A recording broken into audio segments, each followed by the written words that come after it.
The night I found him, the rain had turned my block into a drowned cathedral. Lightning breathed behind the blinds. The basement smelled like warm dust and ozone, and the ham sat hummed against my wrist bones. I was not sleeping much in 2020. Too many numbers on the news, a house too quiet since Lena left, and the ghosts in my father's old NASA binders on the shelf.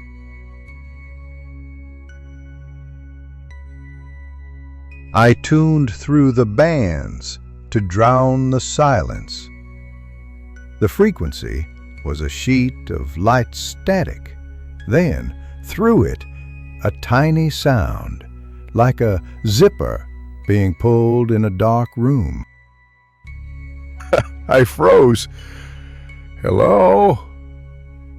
The word felt stupid in the wet air. A clean, old-fashioned beep answered, the kind you hear on grainy tapes of men speaking through glass. Am I talking to an astronaut?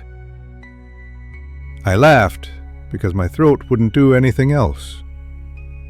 The voice that came back was paper-thin and sanded down.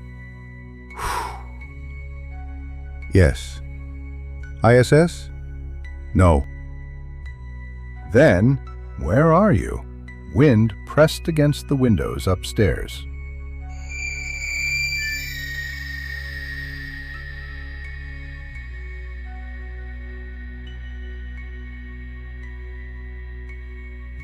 Something in the corner.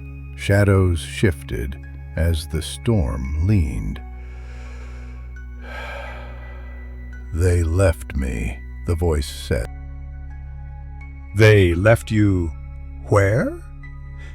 I adjusted the antenna, fingers slippery with sweat.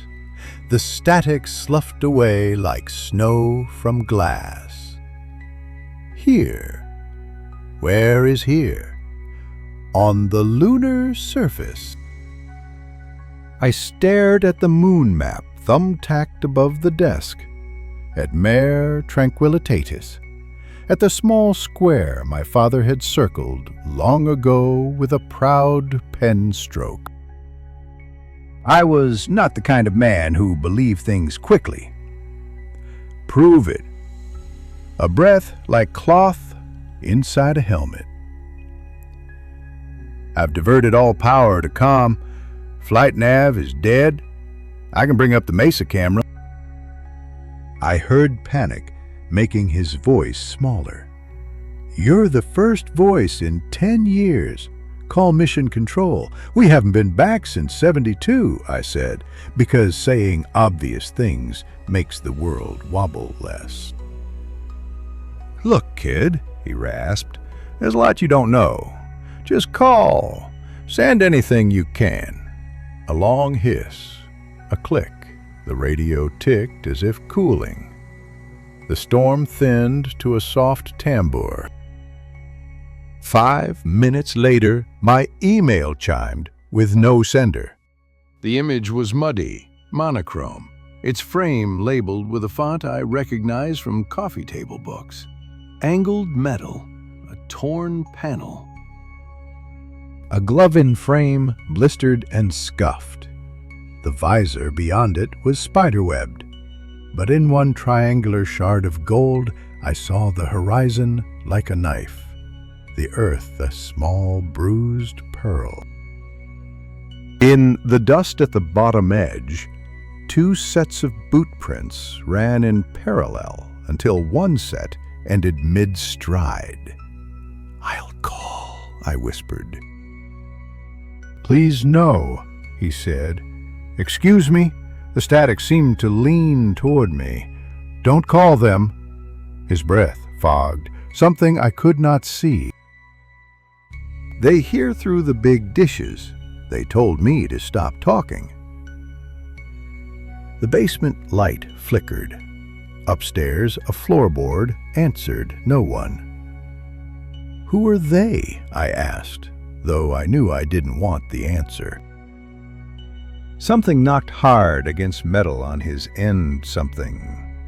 Not a hand. The frequency bucked.